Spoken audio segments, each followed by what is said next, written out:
স্বাগতম জানাই আমাদের সহজ গুরু ইউটিউব চ্যানেলে। তো আমরা সিটেট পরীক্ষার ক্লাস স্টার্ট করে দিয়েছি, আপনারা সবাই জানেন আপকামিং সিটেটের জন্য। তো আজকে আমি প্রিভিয়াস ইয়ার কোয়েশন থেকে কিছু 15টা গুরুত্বপূর্ণ প্রশ্ন এবার আমি ডিসকাস করব। সুতরাং শেষ পর্যন্ত সাথে থাকুন এবং এই 1 থেকে 15 পর্যন্ত প্রশ্নগুলো আমরা প্রিভিয়াস ক্লাসে ডিসকাস করে দিয়েছি। যদি আপনারা দেখে না থাকেন তাহলে অবশ্যই কাইন্ডলি দেখে নেবেন। তো এবার আমরা তার পরবর্তী যে প্রশ্ন অর্থাৎ 16 থেকে যে প্রশ্নগুলো রয়েছে এই প্রশ্নগুলো আমরা আজকে সলভ করব আপনাদেরকে সাথে নিয়ে। তো দেখুন এই যতগুলো প্রশ্ন আজকে আমি সলভ করব সবগুলো হচ্ছে আমাদের প্রিভিয়াস ইয়ার কোয়েশনে আসা প্রশ্ন। এখানে আপনারা দেখতে পাচ্ছেন যে কোন ইয়ারে প্রশ্নটা এসেছিল। ঠিক আছে ভাই, অর্থাৎ এটা 11 জানুয়ারি 2022, অর্থাৎ আমরা জানি যে 2022-এ আমাদের অনলাইন কোয়েশ্চেন পেপার হয়েছিল। তো সেই অনলাইন কোয়েশ্চেন পেপারে বিভিন্ন ডেটে আমাদের পরীক্ষা হয়েছিল। তো আমি একদম পার্টিকুলার ডেট মেনশন করে আমি আপনাদের জন্য ক্লাসটা প্রোভাইড করতে চলেছি, যাতে করে আপনাদের মানে কোনো ধরনের অসুবিধা না হয়, আপনারা ডাইরেক্ট লাইভ যাতে একটা দেখতে পারেন প্রমাণ সহকারে। তো চলুন আমরা দেরি না করে আমরা তাড়াতাড়ি শুরু করে দিই আমাদের আজকের মূল ক্লাস। তো দেখুন প্রথম প্রশ্ন কি বলেছে এখানে, কোয়েশ্চেন নাম্বার 16।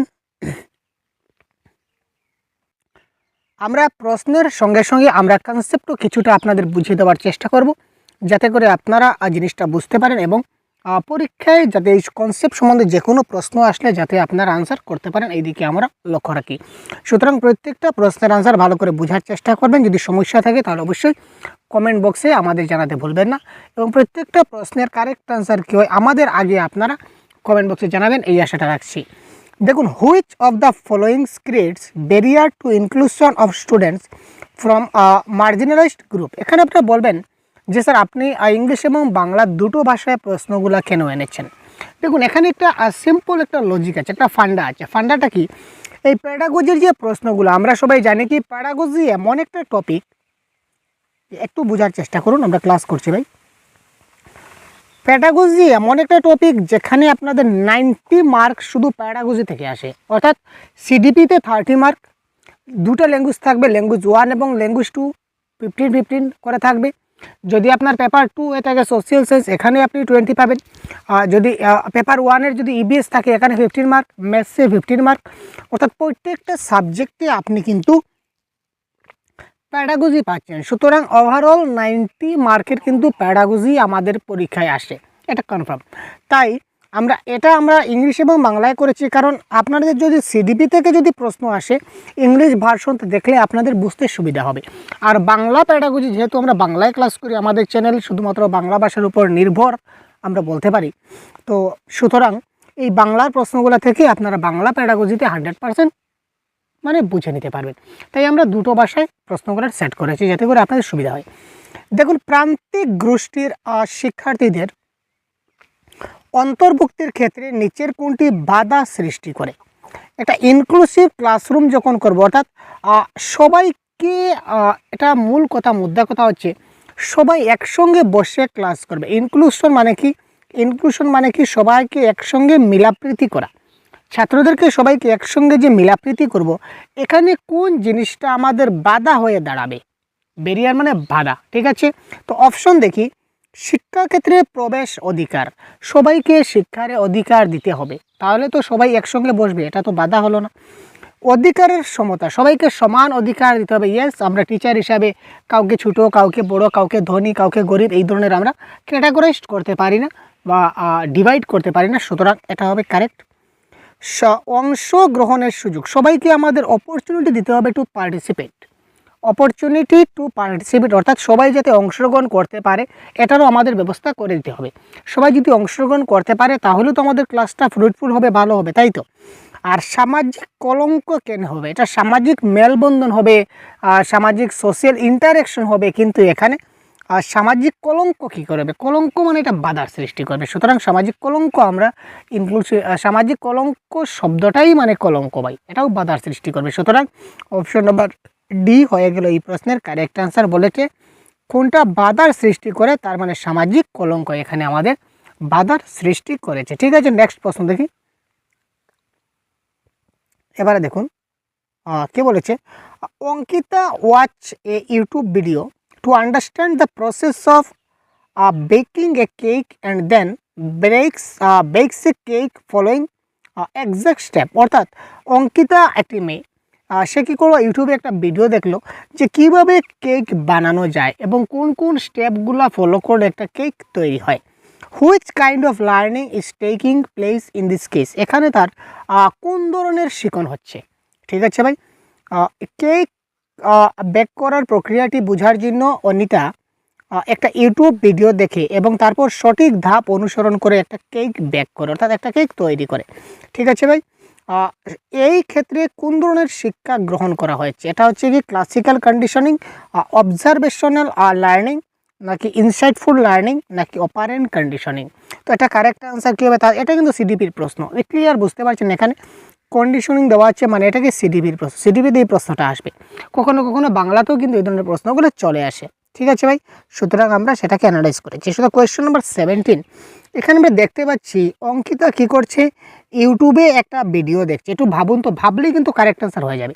সে ইউটিউবে একটা ভিডিও দেখছে এবং ভিডিও দেখে এই ভিডিওতে কি কি প্রসেস বলেছে, এই প্রসেস মতো সে কী করছে, একটা কেক তৈরি করছে। অর্থাৎ ভিডিওটাকে খুব ভালো করে সে কী করছে, অবজার্ভ করছে। একটা জিনিস যখন আমরা অবজার্ভ করে যখন আমরা শিখি, অর্থাৎ দেখে দেখে শেখা মানে কি অবজার্ভ করে শেখা। সুতরাং এটা হবে কি অবজারভেশনাল লার্নিং বা পর্যবেক্ষণমূলক শিক্ষা। আশা করি আপনারা বুঝতে পারছেন, সমস্যা হয়নি। ঠিক আছে ভাই, তো দেখো সিটেট পরীক্ষায় বাংলা ভাষার কমপ্লিট কোর্স আমাদের লঞ্চ হয়ে গেছে। তো এবার আমরা পেইড কোর্স লঞ্চ করেছি আমাদের সহজগুরু অ্যাপে। ঠিক আছে ভাই, সহজগুরু অ্যাপ আমাদের রয়েছে। আপনারা প্লে স্টোরে গিয়ে এই সহজগুরু টাইপ করলে আপনারা অ্যাপ পেয়ে যাবেন। আমাদের লোগো থাকবে, দেখতে পাচ্ছেন এই লোগো থাকবে আমাদের অ্যাপের। তো এই লোগো অনুসারে আপনারা সহজগুরু অ্যাপটা আপনারা প্লে স্টোর থেকে ডাউনলোড করে নেবেন এবং প্লে স্টোরে আমরা প্রত্যেকটা টপিকের ডেফিনিট ক্লাস প্রোভাইড করব। অলরেডি ক্লাস স্টার্ট হয়ে গেছে, আপনারা অ্যাপ খুললে দেখতে পাবেন। অনেকগুলা ফ্রি পিডিএফ আমি অলরেডি প্রোভাইড করে দিয়েছি অ্যাপে আপনাদের জন্য। ফ্রি নোটস বলে একটা অপশন থাকবে, এখানে ক্লিক করলে আপনারা ফ্রি পিডিএফগুলো পেয়ে যাবেন। তারপর ফ্রি মক টেস্ট এখানে আপনি দিতে পারবেন। এই ফ্রি যে রয়েছে এখানে গেলে আপনারা টেস্ট বলে একটা অপশন পাবেন, টেস্ট TEST টেস্ট। এই টেস্টে ক্লিক করলে আপনারা মক টেস্ট দিতে পারবেন ফ্রিতে। ঠিক আছে, এবং আমাদের পেইড গ্রুপ লঞ্চ হয়েছে যেটার প্রাইস হচ্ছে 499। আমরা এখন থেকে ক্লাস স্টার্ট করেছি যাতে করে সিটেট পরীক্ষার বাংলা ভাষার কুটিনাটি একদম গুঁড়ো থেকে শেষ করে দেবো এবার। ঠিক আছে ভাই, এবার আমরা বলবো না যে আমরা সময় পাইনি যার কারণে আমরা সবগুলা কনসেপ্ট আপনাদের কভার করতে পারিনি, এটা আমাদের আর থাকবে না। যার জন্য আমরা এখন থেকে কিন্তু কাজে লেগে গেছি। আমরা দেখতে পাবেন অ্যাপে অনেকগুলা video, PDF, test already launch হয়ে গেছে। আমরা পেইড গ্রুপে আমরা প্রতিদিন ক্লাস করছি। প্রত্যেক দিন আপনারা ভিডিও পাচ্ছেন, নতুবা পিডিএফ পাচ্ছেন, নতুবা মক টেস্ট পাচ্ছেন। একটা না একটা আমরা আপাতত প্রতিদিন কন্টিনিউ করছি। তারপর আমরা রেগুলার বেসিসে আমরা দিতে থাকবো। প্রতিদিন আপনারা এখানে অ্যাপে আপনারা ক্লাস পাবেন।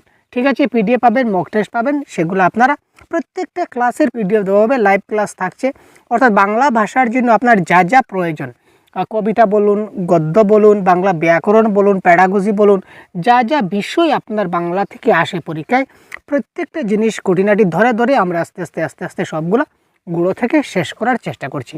তাই বাংলা ভাষায় একটা ভালো নম্বর পেতে আপনারা যদি আমাদের বিশ্বাস করে থাকেন বা আমাদের চ্যানেলে আরও ভিডিও অনেকগুলো আছে আপনারা দেখে নিন, তারপর আপনারা এই কোর্সে জয়েন হতে পারেন।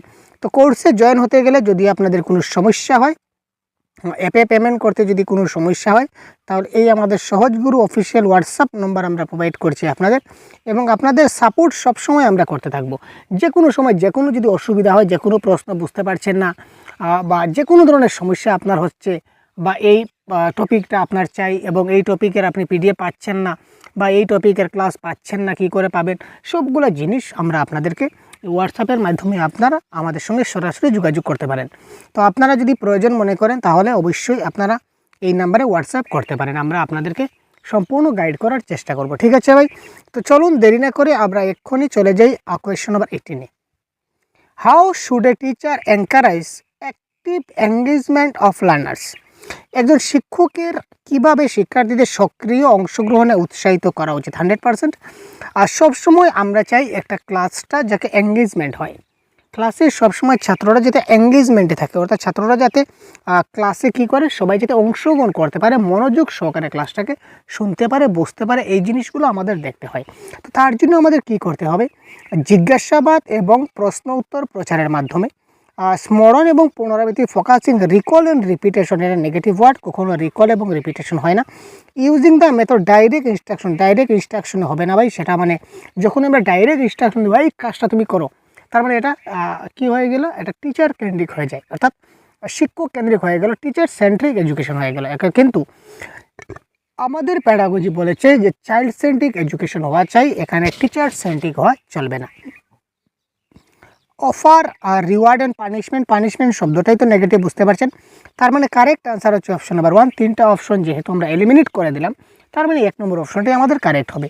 By promoting enquiry and questioning, অর্থাৎ ক্লাসের মধ্যে মধ্যে আমি তাকে ক্লাস করালাম, ক্লাসটা করাচ্ছি, বোঝাচ্ছি, হঠাৎ যদি তাকে প্রশ্ন করি যে আমি এইমাত্র যে বুঝালাম, কি বুঝালাম বলো তো ভাই, যে আমি একটা পাঠ পড়ালাম, তো এই পাঠে রাম কি করেছিল, ধরে নিন আমি 3টা মাছের কাহিনী একটা গল্প পড়াচ্ছি, তো হঠাৎ যদি বলি আমি ক্লাসটা করালাম, করাবার পর বা একটা প্যারাগ্রাফ পড়লাম, এই প্যারাগ্রাফের মধ্য থেকে যদি বলি যে 3টা মাছ ছিল, এই 3টা মাছের যে কোনো একটি মাছের নাম তুমি বলো তো, বা মাছটা কোথায় থাকে বলো তো, তো এই ধরনের যদি হঠাৎ তাকে যদি আমি প্রশ্ন করি, তাহলে সে আমি পরবর্তী যখন পড়াবো সে তার মনোযোগটা বৃদ্ধি পাবে, তার এঙ্গেজমেন্টটা ক্লাসের প্রতি বৃদ্ধি হবে।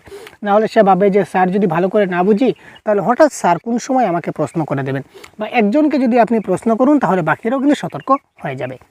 তো কোয়েশ্চেন নাম্বার 19 কি বলেছে দেখি, in a situation when outcome is uncertain but focus is on failure, a child is likely to experience, তার মানে কি, এমন পরিস্থিতিতে যখন ফলাফল অনিশ্চিত, যখন ফলাফলটা আনসার্টেন, যে ফলাফল কী হবে আমি বুঝতে পারছি না, কিন্তু মনোযোগটা ব্যর্থতার দিকে থাকে, আমার মনোযোগটা এই আমি পারবো না, আমি আর আমার দ্বারা হবে না, রেজাল্ট কিন্তু এখনও আসেনি, কিন্তু আমার মনের মধ্যে চলে আসে আমার দ্বারা হবে না, মনে হবে না, তখন একটি শিশুর কিসের অভিজ্ঞতা হওয়ার সম্ভাবনা থাকে, একঘেয়েমি, উদ্বেগ, রাগ না লজ্জা? Question number 19।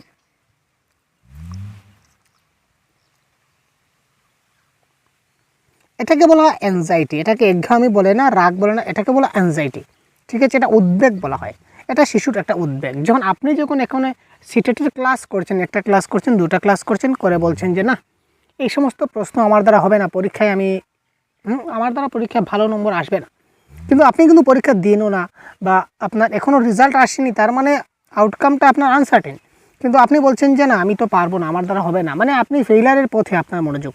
তো এটা আপনার কিসের কারণে, এটা আপনার একটা অ্যাংজাইটির কারণে। সুতরাং এই অ্যাংজাইটিটা দূর করুন এবং আমাদের সঙ্গে বাংলা ভাষার জন্য স্পেশালি আপনারা আমাদের সঙ্গে সংযুক্ত হতে থাকেন, বা প্রত্যেকদিন ফ্রি ক্লাস আমাদের চলছে প্রতিদিন ইউটিউব চ্যানেলে, আপনারা চ্যানেলটাকে সাবস্ক্রাইব করে সাথে থাকতে পারেন, বা আমাদের অ্যাপে বিভিন্ন ক্লাস দেওয়া হবে, বিভিন্ন মক টেস্ট দেওয়া হবে, এগুলো আপনারা সহজ গুরু অ্যাপে দেখতে পারেন। তারপর দেখুন, in a school based on progressive principal, school holidays coincide with tribal festival and weekly holidays is in twin with the local weekly bazaar. This illustrate কি বলেছে দেখি, প্রগতিশীল নীতির উপর ভিত্তি করে একটি স্কুল ছুটি উপজাতির উৎসবের সাথে মিলে যায়। যখন স্কুলটা ছুটি হয় তখন সেটা উপজাতির উৎসবে একটা আমরা মিলিত করি।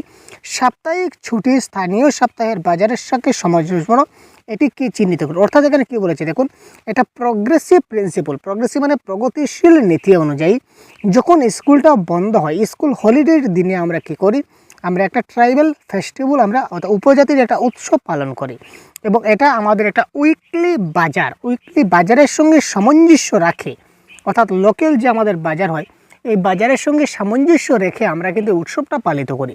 তো এটা কোন জিনিসটাকে বোঝায়? কোয়েশ্চন নাম্বার 20, এটা হবে কি পশ্চাৎগামী স্কুল অনুগমন। তো পশ্চাৎগামী কখন হবে? Flexibility of school organisation, yes, school সংগঠনের নমনীয়তা, স্কুল এবং বাড়ির মধ্যে সাংস্কৃতিক বিচ্ছিন্নতা। এখানে বিচ্ছিন্নতা কী করে এলো ভাই? এখানে আমরা কী করেছি, আমরা লোকাল বাজারে যেরকম হয় এইভাবে আমরা একটা অনুষ্ঠানের মাধ্যমে এই জিনিসটাকে তুলে ধরার চেষ্টা করছি। তো এখানে আমরা সিমিলারিটিস করছি, এখানে আমরা কোনো বিচ্ছিন্ন করছি না, সুতরাং এটা cancel. Student ignore towards education, children education, আমরা এখানে শিক্ষার্থীদের অজ্ঞতা, শিশুদের, অর্থাৎ আমরা এখানে কী করেছি, স্টুডেন্টের ইগনোর করছি। আমরা স্টুডেন্টদের কখনো কী করতে পারি না, ইগনোর করতে পারি না। যত খারাপ স্টুডেন্ট আমার হোক না কেন, আমি তাকে কখনো কী করতে পারি না, ইগনোর করতে পারি না। সেটা প্যাডাগজি টোটালি না বলেছে, সুতরাং এটা হবে না। কারেক্ট আনসার হচ্ছে ফ্লেক্সিবল। ওয়ার্ডটা কিন্তু পজিটিভ ওয়ার্ড, ফ্লেক্সিবল। সবসময় একজন শিক্ষক হিসাবে আমাকে কী করতে হবে, আমাকে ফ্লেক্সিবল হতে হবে, আমাকে রিজিড হলে চলবে না। Flexibility is the must. সুতরাং flexibility of school organization, school অর্গানাইজেশনে ফ্লেক্সিবল মতো কাজটা করছি, অর্থাৎ বাজারের মতো করে আমরা অনুষ্ঠানটা করছি, অন্য কোনো একটা লোকালিটি নিয়ে আমরা অনুষ্ঠান করছি, যে কোনোভাবে যে কোনো শিক্ষামূলক যে কোনো আমরা কিছু সময় সময় পরিবর্তন আমরা করতে পারি, সেটা যাতে পজিটিভ সেন্সে হয়, যার জন্য বলেছে ফ্লেক্সিবিলিটি অফ স্কুল অর্গানাইজেশন। এটা হবে এই ক্ষেত্রে কারেক্ট আনসার। নেক্সট কোয়েশ্চন দেখি, নিচের কোনটি শেখার অক্ষমতা অর্থাৎ হাত চোখের সমন্বয়, ভারসাম্য এবং হাতের দক্ষতার উপর প্রভাব ফেলে? শেখার অনেকগুলা আমাদের কি রয়েছে, কি বলেছে, শেখার অক্ষমতা, লার্নিং ডিসেবিলিটিস। তো এই দেখুন, প্রত্যেকটা টপিক ওয়াইজ ক্লাস কিন্তু আমাদের সহজগুরু অ্যাপে দেওয়া হবে, প্রত্যেকটা টপিক ওয়াইজ ক্লাস আপনারা পাবেন, ঠিক আছে? সুতরাং এক্ষুনি আপনারা ডাউনলোড করুন, যদি ইনস্টল না করে থাকেন এক্ষুনি ইনস্টল করুন এবং দেখতে থাকুন। কোর্সে জয়েন হন কিংবা না হন, দেখতে থাকুন। এখানে ভিউ মোরে ক্লিক করলে আপনারা দেখতে পাবেন, দেখতে থাকুন যে আমরা কী কী ক্লাস প্রোভাইড করছি না করছি। যদি ইচ্ছা হয় আপনি জয়েন করবেন, ইচ্ছা না হলে জয়েন করবেন না, সেটা আপনার, কিন্তু দেখতে থাকুন অন্তত পক্ষে, তাই তো? তো দেখুন, আর নিচের কোনটি শেখার অক্ষমতা, যেমন হাত চোখের সমন্বয়, ভারসাম্য এবং হাতের, অর্থাৎ হাতের চোখের একটা সমন্বয় আছে, একটা ভারসাম্য আছে, ঠিক আছে?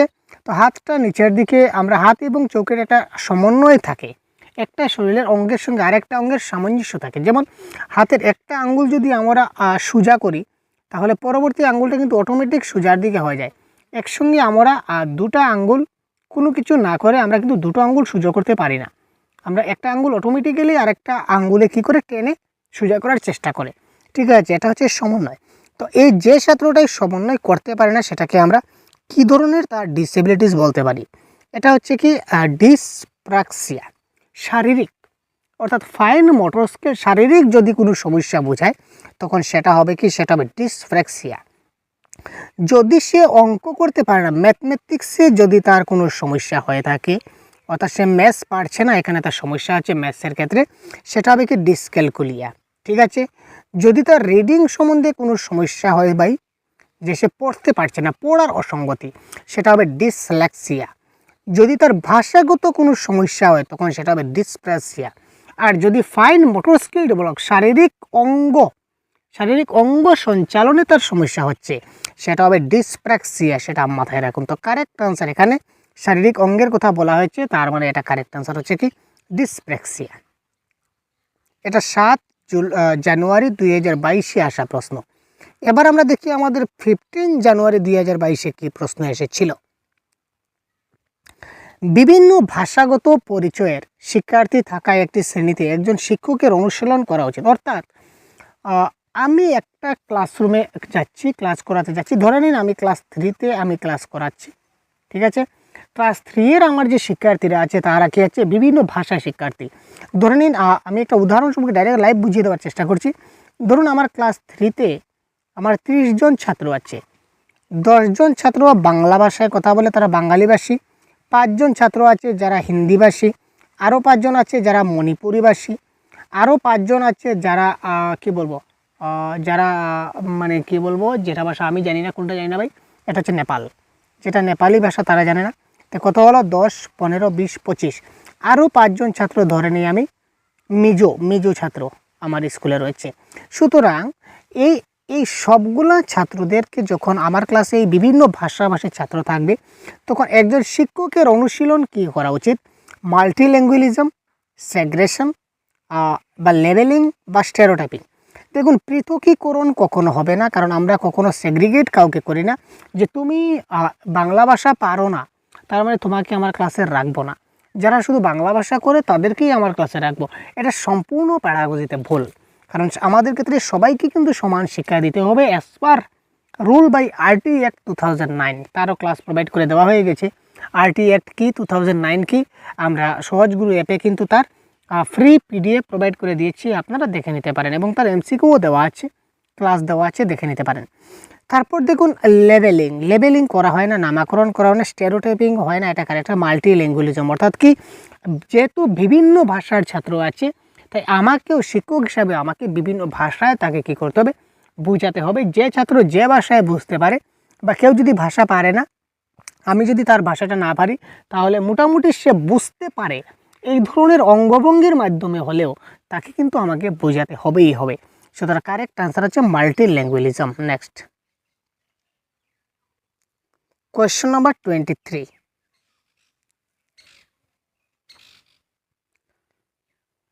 which principle of development does the following example? The development of a child does not take a straight path, it turns back and then moves forward again. ঠিক আছে, একটি শিশুর বিকাশ সরল পথে চলে না, সে পিছনে ফিরে আবার সামনের দিকে এগিয়ে যায়। একটা শিশুর ডেভেলপমেন্টটা সহজভাবে সরলভাবে যায় না, একবার এগিয়ে যায়, একবার পিছিয়ে যায়, আবার এগিয়ে যায়, আবার পিছিয়ে যায়, আবার এগিয়ে যায়, এইভাবে শিশুর ডেভেলপমেন্টটা হতে থাকে। এই যে ডেভেলপমেন্টের প্রিন্সিপলটা, এটা কী ধরনের প্রিন্সিপল? তো এটা আমি আপনাদের কারেক্ট অ্যান্সার বলে দিই, এটা হচ্ছে প্রিন্সিপল অফ স্পাইরাল অ্যাডভান্সমেন্ট, যাকে বলে সর্পিল অগ্রগতির নীতি। তো এই প্রত্যেকটা নীতি সম্বন্ধে আমি আলাদা ক্লাস নেব, এখানে প্রত্যেকটা নীতি সম্বন্ধে আপনাদের বুঝিয়ে দেব। এবার দেখুন প্রগ্রেসিভ ক্লাসরুম, অর্থাৎ প্রগতিশীল শ্রেণীকক্ষে একজন শিক্ষক শিশুদের একটি সাধারণ শিক্ষণ কাজ অর্জনের জন্য দলবদ্ধভাবে কাজ করতে সাহায্য করেন। এটি শিক্ষার্থীদের মধ্যে কিভাবে উন্নীত করবে? একটা প্রগতিশীল শ্রেণীকক্ষ মানে সবাই মিলেমিশে যেখানে ক্লাস করবে, এক কথায়। তো এখানেই একজন শিক্ষক শিশুদের কী করলেন, একটা সাধারণ কাজ দিলেন। তো এই কাজটা হাসিল করার জন্য, অর্থাৎ কাজটা 100% সাকসেস করার জন্য তিনি তাকে দলবদ্ধভাবে কাজ করতে সাহায্য করেন। শিক্ষক কী করলেন, তিনি সবাইকে একসঙ্গে এক দল করে দিলেন এবং তিনিও মধ্যে মধ্যে তাকে সাহায্য করার চেষ্টা করলেন। এতে শিক্ষার্থীদের মধ্যে কী উন্নত হবে? কী হবে কারেক্ট আনসার? একটু ভাবুন তো, তাড়াতাড়ি কমেন্ট করুন না, তাড়াতাড়ি। 24, তাড়াতাড়ি কমেন্ট করুন। 24-এর এ হবে কম্পিটিশন, বি হচ্ছে কোঅপারেটিভ লার্নিং, 3 নম্বর হচ্ছে রিলায়েবিলিটি, 4 নম্বর হচ্ছে ফ্রাস্ট্রেশন। কারেক্ট আনসার কী হবে? এটা বুঝতেই পারছেন, যেহেতু সবার মধ্যে আমরা মিলেমিশে সবাইকে একসঙ্গে শেখাবার চেষ্টা করছি দলগতভাবে, সুতরাং সেটা কী হবে ভাই? কোঅপারেটিভ লার্নিং হবে। তাছাড়া আমাদের কম্পিটিশন, তারপর প্রতিদ্বন্দ্বিতা, হতাশা, এই সবগুলো হচ্ছে নেগেটিভ ওয়ার্ড, সেটা কখনো হয় না। সুতরাং কারেক্ট আনসার আমাদের কী হবে? কোঅপারেটিভ লার্নিং, অর্থাৎ সহযোগিতামূলক শিক্ষণ, এখানে হবে কি আমাদের কারেক্ট আনসার। ঠিক আছে, নেক্সট প্রশ্ন দেখি। এটা হচ্ছে আমাদের 29 ডিসেম্বরে 2021-এ আসা প্রশ্ন। বিভিন্ন প্রিভিয়াস ইয়ার কোয়েশনে আসা প্রশ্ন থেকে আমরা আজকে ক্লাসটা আপনাদের সাজিয়েছি, দেখতে পাচ্ছেন। তো এই ধরনের ক্লাস আপনারা পাবেন প্রতিনিয়ত, সুতরাং সাথে থাকুন। রাশি শিশুদের ধারণা সম্পর্কে ধারণা মূল্যায়নের জন্য একটা নতুন পদ্ধতি ব্যবহার করেছেন। ঠিক আছে, তিনি তাদের প্রদত্ত উত্তরের জন্য যতটা সম্ভব প্রশ্ন তৈরি করতে বললেন। এই শিক্ষাকেন্দ্রিক এই যে পদ্ধতিটাকে আমরা কি বলতে পারি? আমরা সবসময় জানি, এখানে দেখুন ডিকটেটিভ, অর্থাৎ ডিকটেটিভ বলে কিছু হয় না, মেমোরাইজেশন, সেটা মুখস্থ করা, সেটা হচ্ছে নেগেটিভ ওয়ার্ড। তাছাড়া আমাদের টেক্সট বুক সেন্টার আমাদের হবে না, আমাদের চাইল্ড সেন্ট্রিক হবে কারেক্ট আনসার। প্যাডাগজিতে চাইল্ড সেন্ট্রিক যেখানে থাকবেন সেখানে কিন্তু আপনারা বেশি ফোকাস করার চেষ্টা করবেন। কারণ কি? কারণ চাইল্ড সেন্ট্রিক এডুকেশন বর্তমান প্যাডাগজিতে মান্যতা দিয়েছে, সুতরাং এটা কারেক্ট আনসার হবে শিশু কেন্দ্রিক। ঠিক আছে, নেক্সট। এটা হচ্ছে আমাদের 28 ডিসেম্বর 2021-এ আসা প্রশ্ন, কোয়েশ্চন নাম্বার 26। তো এটা কারেক্ট আনসার হবে, এটা যে রয়েছে কী রয়েছে ভাই? Attention deficit hyper activity disorder, অর্থাৎ এডিএইচডি। নিচের কোন বৈশিষ্ট্যটা একটা এডিএইচডি বাচ্চার বৈশিষ্ট্যের সঙ্গে মিলিত? অর্থাৎ এখানে কোন বৈশিষ্ট্যটা আমাদের এডিএইচডি, একটা রোগ আছে, ডিসঅর্ডার যাকে বলা হয়, attention deficit hyper activity disorder. তো নিচের কোনটা এই ডিসঅর্ডারের সঙ্গে জড়িত? এটা আমাদের যেটা শিখন অক্ষমতা রয়েছে, এই শিখন অক্ষমতায় আমরা এটা দিয়ে দিয়েছি, দেখে নিতে পারেন। চুপচাপ বসে কাজ করার প্রবণতা, ঠিক আছে, এটা হাইপার অ্যাক্টিভিটির মোটেই নয় ভাই। সহজেই বিভ্রান্ত হয়ে যাওয়ার প্রবণতা হতে পারে তারা, যাদের ADHD আছে তারা সহজে বিভ্রান্ত হতে পারে। দীর্ঘক্ষণ অন্যদের কথা মনোযোগ শোনার, এটা তো ভালো কথা। কেউ যদি দীর্ঘক্ষণ অন্যজনের কথা শুনতে পারে সেটা ভালো গুণ, সেটা ADHD কী করে হবে। বিরতি ছাড়াই দীর্ঘ অনুচ্ছেদ পড়ার ক্ষমতা, এটাও তো ভালো, তার একটা গুণ। সুতরাং কারেক্ট আনসার হচ্ছে কি সহজেই বিভ্রান্ত হওয়ার প্রবণতা, এটা হচ্ছে আমাদের ADHDর লক্ষণ। তো ADHD কি, ঠিক আছে ভাই, ADHD কি, ডিসলেক্সিয়া কি, ডিসগ্রাফিয়া কি, তারপর অ্যাফাজিয়া কি, এই বিভিন্ন কনসেপ্ট আমরা আমাদের লার্নিং ডিসেবিলিটিস টপিকে আমরা কভার করেছি, যেটা আপনারা সহজগুরু অ্যাপে পেয়ে যাবেন এবং অ্যাপটা পাবেন প্লে স্টোরে। ঠিক আছে ভাই, নেক্সট দেখি। এটা আমাদের 3 জানুয়ারি 2022, 3 জানুয়ারি 3 জানুয়ারি 2022 আসা প্রশ্ন। ক্রিয়েটিভিটি সৃজনশীল শিশুর মধ্যে থাকতে পারে। একজন সৃজনশীল শিশুর মধ্যে কি থাকতে পারে?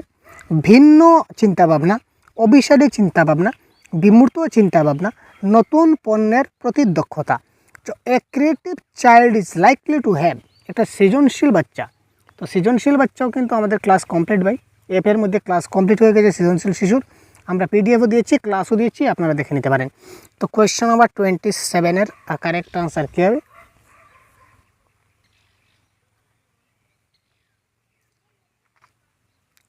এটা কারেক্ট আনসার হবে যেটা ক্রিয়েটিভ চাইল্ড, যারা সৃজনশীল বাচ্চা, তারা কী করে? ভিন্ন ভিন্ন চিন্তা ভাবনা করে। তারা কী করে? ভিন্ন ভিন্ন চিন্তা ভাবনা করে। তারা ডাইভার্জেন্ট থিঙ্কিংয়ের হয়, তাদের মধ্যে ভিন্ন ভিন্ন চিন্তা ভাবনা দেখা যায়, অর্থাৎ এটা হচ্ছে divergent thinking. Next question number 28, কি বলেছে? Dash should be followed by the teacher to facilitate learning of children from diverse background. অর্থাৎ বিভিন্ন শিশুরা কিন্তু বিভিন্ন ব্যাকগ্রাউন্ড থেকে আসে, বিভিন্ন পটভূমি থেকে আসে। অর্থাৎ কোনো শিশু আমরা ধনী পরিবার থেকে এসেছে, কোনো শিশু গরিব পরিবার থেকে এসেছে, কোনো শিশুর আর্থিক অবস্থা খুব খারাপ, বা কারোর পরিবারের পরিবেশটা খুব ভালো, কারোর পরিবারের পারিবারিক পরিবেশটা খুব খারাপ। এ ধরনের বিভিন্ন ব্যাকগ্রাউন্ড থেকে, বিভিন্ন পটভূমি থেকে আপনার বাচ্চা কিন্তু স্কুলে আসবে। শিশুরা স্কুলে আসবে, আপনার স্কুলে বাচ্চাগুলো, এবং আপনার স্কুলে যখন আসবে সেগুলো আপনারই শিশু বলে আপনার মেনে নিতে হবে। এই ক্ষেত্রে একজন শিক্ষক হিসাবে আপনার কোন জিনিসটাকে ফলো করতে হবে? আমরা কি করব না ভাই, আমরা দেখুন স্ট্যান্ডার্ডাইজড কারিকুলাম, মানসম্মত পাঠ্যক্রম, স্ট্যান্ডার্ডাইজড কখনো করব না cartoon. Text book centre pedagogy কাটতে হবে। সামেটিভ অ্যাসেসমেন্ট, যেটা একদম পরীক্ষার শেষ মুহূর্তে হয়, এই টপিকের সঙ্গে কোনো রিলেট নাই, সুতরাং কাটলাম। কারেক্ট আনসার হবে কি ডিফারেন্সিয়েটেড ইনস্ট্রাকশনাল স্টাইলস, পৃথকীকৃত শিক্ষামূলক শৈলী। ডিফারেন্সিয়েটেড, অর্থাৎ কেউ যদি মনে করুন কারো মনে করুন পরিবারের মা বাবা তাকে কোনো কিছু শিখিয়ে দিয়েছে, কেউ আছে যে কোনো কিছু আজ পর্যন্ত সে জানে না। আপনার স্কুলে যখন ভর্তি হয়েছে কোনো ছাত্র দেখবেন 1, 2, 3, 4 করে 20 পর্যন্ত লিখতে পারে। আবার কেউ শিশু আছে যে এক নামটাই শুনছে না। সুতরাং আপনি কি করবেন? তাদেরকে এই যে ডিফারেন্সিয়েটেড ইনস্ট্রাকশনাল স্টাইল দিতে হবে, অর্থাৎ বিভিন্ন জনকে বিভিন্নভাবে আপনাকে শেখাতে হবে, একভাবে কিন্তু শেখালে চলবে না। ঠিক আছে ভাই, সুতরাং কারেক্ট আনসার এখানে হবে কি ডিফারেন্সিয়েটেড ইনস্ট্রাকশনাল স্টাইল। নেক্সট দেখি, পিয়াগেট এবং ভাইগোটস্কির তত্ত্বের মূল মিল কি? দেখুন, কি কমোডিটি ইন পিয়াগেট অ্যান্ড ভাইগোটস্কির থিওরিজ। অর্থাৎ 7 জুলাই 2024 অফলাইনে আসা প্রশ্ন। দেখতে পাচ্ছেন, পিয়াগেট এবং ভাইগোটস্কির মধ্যে মিল কোথায়? কারেক্ট আনসার 29 কী হবে? এটা কারেক্ট আনসার হবে involvement and engagement of children in their own learning. তো পিয়াগেট এবং ভাইগোটস্কি সেম কথা বলেছেন যে ক্লাসের ক্ষেত্রে, শিক্ষার ক্ষেত্রে শিশুদের ইনভলভমেন্ট থাকতে হবে এবং এঙ্গেজমেন্ট থাকতে হবে। শিশুদের ইনভলভমেন্ট অ্যান্ড এঙ্গেজমেন্টের ব্যাপারে ভাইগোটস্কি এবং পিয়াগেট সবাই নিজের যে লার্নিংটা দিয়েছিলেন, নিজের ভিউ দিয়েছিলেন। এটা হবে correct answer. Next, inclusive education emphasises upon, অন্তর্ভুক্তিমূলক শিক্ষার উপর জোর দেওয়া হয়। তো এটা কারেক্ট আনসার কী হবে? 1 নম্বর দেখুন, ইনক্লুসিভ এডুকেশন অর্থাৎ পৃথকীকরণ, নামকরণ, লেবেলিং, সেটা তো নেগেটিভ। তো ইকুইটি এবং ইকুয়ালিটি, এখানে কোয়েশ্চন নাম্বার 30, এটা হবে ইকুইটি, মানে সবাইকে সমানভাবে দিতে হবে। মানে যে শিশু, ইকুইটি এবং ইকুয়ালিটি ডিফারেন্সটা কি? ইকুয়ালিটি মানে আপনি সবাইকে সমান চোখে দেখবেন, ঠিক আছে। আর ইকুইটি মানে হচ্ছে একজন শিশু পারছে না, সে পারতে গেলে আপনি তাকে কী দিবেন, আপনি তাকে যে সাহায্য করবেন এই সাহায্যটা আপনি তাকে করে দেবেন। তো ইনক্লুসিভ এডুকেশনের সেম কথা বলে যে শিশু সমান হতে পারছে না আপনি তাকে একটু ধাক্কা দিয়ে দিন যাতে সে সমান হয়ে যায়। এই যে ধাক্কাটা আপনি দিয়ে দেবেন, এই ধাক্কার নাম হচ্ছে ইকুইটি। ঠিক আছে, আর ইকুয়ালিটি মানে সবাইকে সমানভাবে দেখা। আর এই যে ধাক্কা দেওয়া, এই ধাক্কা দেওয়ার জন্য যে উপকরণ ব্যবহার করবেন বা যে সাহায্যটা আপনি প্রদান করলেন এটা হচ্ছে কি ইকুইটি। সুতরাং কারেক্ট আনসার হচ্ছে এখানে equity is the right answer. ঠিক আছে, তার পরবর্তী প্রশ্ন দেখি। আচ্ছা, তো এই প্রশ্ন থেকে আমরা পরবর্তী ক্লাসে ডিসকাস করব আপনাদের সঙ্গে ইউটিউবে। আর তাছাড়া এই ধরনের আরও অনেকগুলো ক্লাস আছে, প্রত্যেকটা টপিকের ক্লাস পাবেন, প্রত্যেকটা টপিকের পিডিএফ পাবেন, প্রত্যেকটা জিনিস আপনারা পেয়ে যাবেন। বাংলা ভাষার জন্য স্পেশালি যা যা দরকার হয় আপনারা আমাদের সহজগুরু অ্যাপে আপনারা জয়েন হতে পারেন। প্রতিজ্ঞা ব্যাচ, এই প্রতিজ্ঞা ব্যাচ আপনারা লঞ্চ করেছে। সহজগুরু অ্যাপ আপনারা প্লে স্টোর থেকে ইনস্টল করুন বা ভিডিও ডেসক্রিপশনে আপনারা লিঙ্কটা পেয়ে যাবেন। এখান থেকে আপনারা ক্লিক করে অ্যাপটা জয়েন করুন এবং অ্যাপের মধ্যে আপনারা সবগুলো ডিটেলস পেয়ে যাবেন। তারপরেও যদি কোনো অসুবিধা হয় তাহলে অবশ্যই আমরা সহজগুরু অফিসিয়াল হোয়াটসঅ্যাপ নাম্বার দিচ্ছি। তো এই সহজগুরুর অফিসিয়াল হোয়াটসঅ্যাপ নাম্বারে আপনারা অবশ্যই যোগাযোগ করে নিতে পারেন। এই নাম্বারে যোগাযোগ করলে আপনাদেরকে পুরো বিস্তারিত জানিয়ে দেওয়া হবে যদি কিছু জানতে চান তাহলে। অর্থাৎ বাংলা ভাষার 100% কমপ্লিট কোর্স আমরা এই সহজগুরু অ্যাপের মাধ্যমে আপনাদেরকে কমপ্লিট করাবো এইবার আপকামিং যে সিটেট হতে চলেছে, যার জন্য প্রস্তুতি এখন তুঙ্গে চলছে। আমাদের প্রস্তুতি ভাই তুঙ্গে চলছে। আমরা প্রিপারেশন করছি, আপনার জন্য নোটস তৈরি করছি, ভিডিও তৈরি করছি, পিডিএফ তৈরি করছি, মক টেস্ট তৈরি হচ্ছে। শুধুমাত্র পাবলিশ হবে, একের পর এক শুধুমাত্র আমাদের পাবলিশ হবে। কাজ আমাদের এখন তুঙ্গে চলছে। ঠিক আছে, সো ডেইলি আপনারা পাচ্ছেন। সুতরাং আপনারা দেরি কিসের, এক্ষুনি আপনারা আমাদের কোর্সে জয়েন হয়ে যান। ঠিক আছে, তো ভালো থাকবেন, সুস্থ থাকবেন। পরবর্তী অন্য একটা ক্লাসে কথা বলবো। যদি কোনো সমস্যা থাকে অবশ্যই কমেন্ট বক্সে জানাবেন। ধন্যবাদ, জয় হিন্দ।